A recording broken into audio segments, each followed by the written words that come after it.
세계 1위가 자기 발에 맞는 신발조차 마음대로 신을 수 없었습니다. 올림픽 금메달리스트 안세영 이야기입니다. 불과 2년 전까지만 해도 국가대표라는 이유로 협회가 정해준 라켓, 협회가 정해준 신발만 써야 했습니다. 발에 맞지 않는 신발로 불편을 겪어도 다른 걸 신고 싶다는 말조차 규정 위반이었습니다. 세계 랭킹 1위 선수에게 자기 몸에 맞는 장비를 고를 권리가 없었던 겁니다. 그런데 지금 안세영은 자기가 원하는 브랜드와 손을 잡았고 동료들의 운동 환경까지 통째로 바뀌었습니다. 오늘 이야기하려는 건 그 계약의 액수가 아닙니다. 신발 하나 마음대로 못 신던 선수의 한마디가 어떻게 협회의 낡은 구조를 부쉈는가? 그리고 지금 벼랑 끝에 선 대한축구협회에도 똑같은 일이 가능한가? 이겁니다. 그 한마디가 실제로 무엇을 무너뜨렸는지 순서대로 따라가 보겠습니다. 파리올림픽이 끝난 2024년 여름, 안세영은 은퇴까지 거론하며 판을 흔들었습니다.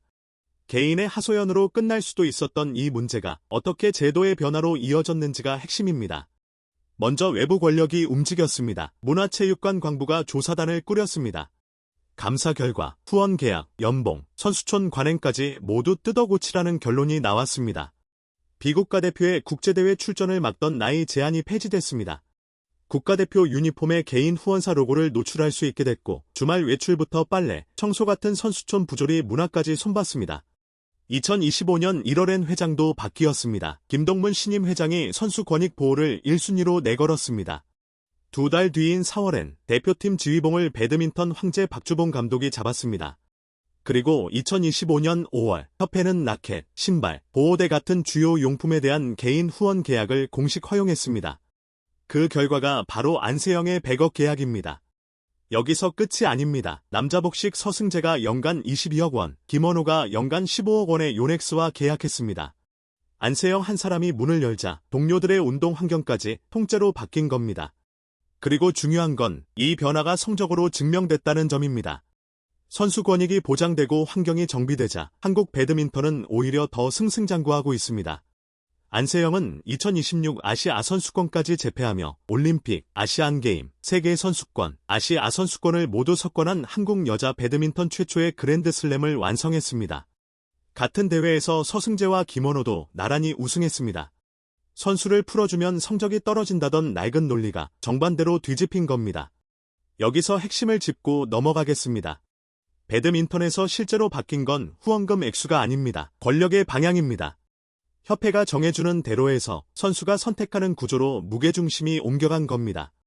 주목할 지점은 이겁니다. 이 변화를 만든 건 위원회도 정치권의 선의도 아니었습니다. 세계 1위라는 대체 불가능한 개인이 자기 커리어를 걸고 목소리를 냈습니다. 외부 권력인 문체부의 감사가 그 목소리에 힘을 실었고 마지막으로 제도로 못 박혔다는 점입니다. 개인의 결단, 외부의 압력, 그리고 제도화, 이 세 가지가 맞물려야 협회가 움직인다는 걸 배드민턴이 증명했습니다. 해외 언론도 이 지점을 봤습니다. 말레이시아 사라왁 트리뷴은 안세영은 개인 후원을 인정하지 않던 한국 배드민턴계를 뒤집었다고 평가했습니다. 이 계약을 선수 중심 지원 체계로의 전환을 보여주는 상징적 사례라고 평가했습니다. 단순한 스폰서십이 아니라 시스템 교체의 신호탄이라는 겁니다. 자, 그럼 이 공식을 그대로 축구에 대입해봅시다. 지금 대한축구협회는 배드민턴이 2년 전 서 있던 그 벼랑 끝에 서 있습니다. 아니, 어쩌면 더 아래입니다. 정몽규 회장은 13년간 자리를 지켰습니다. 그 사이 홍명보 감독 선임 과정에 부당 개입 의혹이 터졌습니다. 문체부 특정감사는 국가대표 감독 선임 업무 부적정 등 무려 27건의 위법, 부당 사례를 지적했습니다. 정 회장 등에게 자격정지 이상의 중징계를 요구했습니다. 1심 법원도 홍 감독 선임 과정의 위법성을 인정했습니다. 그런데도 정 회장은 버텼습니다. 법원이 징계 집행정지 신청을 받아주자 사퇴 여론과 정치권 압박 속에서도 사선 연임에 성공했습니다. 배드민턴은 회장을 갈아치웠는데 축구는 오히려 임기를 연장한 겁니다. 그러다 흐름이 바뀝니다. 협회가 감사 결과에 불복해낸 취소 소송이 4월에 패소했습니다.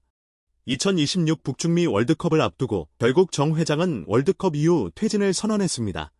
그리고 월드컵에서 조별리그 탈락이라는 성적표를 받아들자 눌려있던 개혁 요구가 한꺼번에 터져나왔습니다.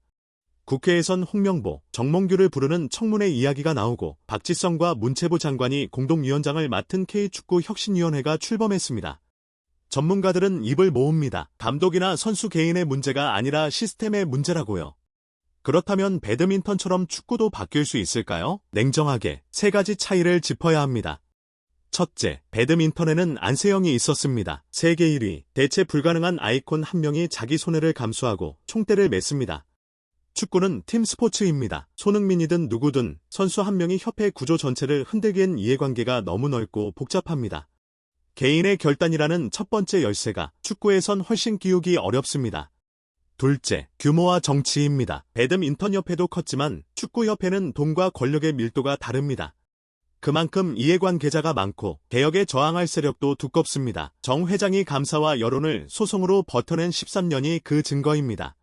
셋째, 거버넌스 구조 자체입니다. 지금 축구협회장은 200여 명 수준의 선거인단이 뽑는 간접선거로 결정됩니다. 개혁론자들이 선거인단 확대와 직선제 도입, 그리고 회장, 최고경영자, 기술 디렉터의 역할 분리를 요구하는 이유가 여기 있습니다.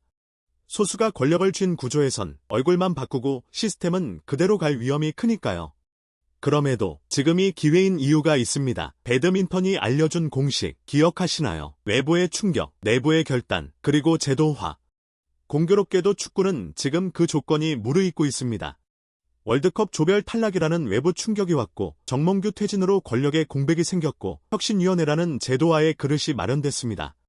배드민턴이 2년에 걸쳐 밟은 길의 초입에 축구가 지금 막 들어선 겁니다. 관건은 딱 하나입니다. 배드민턴에서 진짜로 바뀐 게 선수 중심으로의 권력 이동이었다는 사실을 축구가 기억하느냐입니다. 회장 얼굴만 바꾸고 선거인단 몇 명 늘리는 걸로 끝난다면 그건 개혁이 아니라 물갈이입니다. 무게중심이 협회 권력에서 선수와 현장으로 실제로 옮겨갈 때 비로소 안세영이 배드민턴에 만들어낸 그 변화가 축구에서도 시작될 겁니다. 세계 1위 한 명이 배드민턴을 바꿨습니다. 축구엔 그 한 명이 없을지 모릅니다. 하지만 지금 축구에는 안세영에게도 없었던 게 있습니다. 온 국민이 지켜보는 월드컵 참사라는 이름의 압력입니다. 이 압력을 개혁으로 바꿔낼지 또 한 번의 소송과 시간 끌기로 흘려보낼지 답은 협회가 아니라 우리가 얼마나 오래 지켜보느냐에 달려있는지도 모릅니다.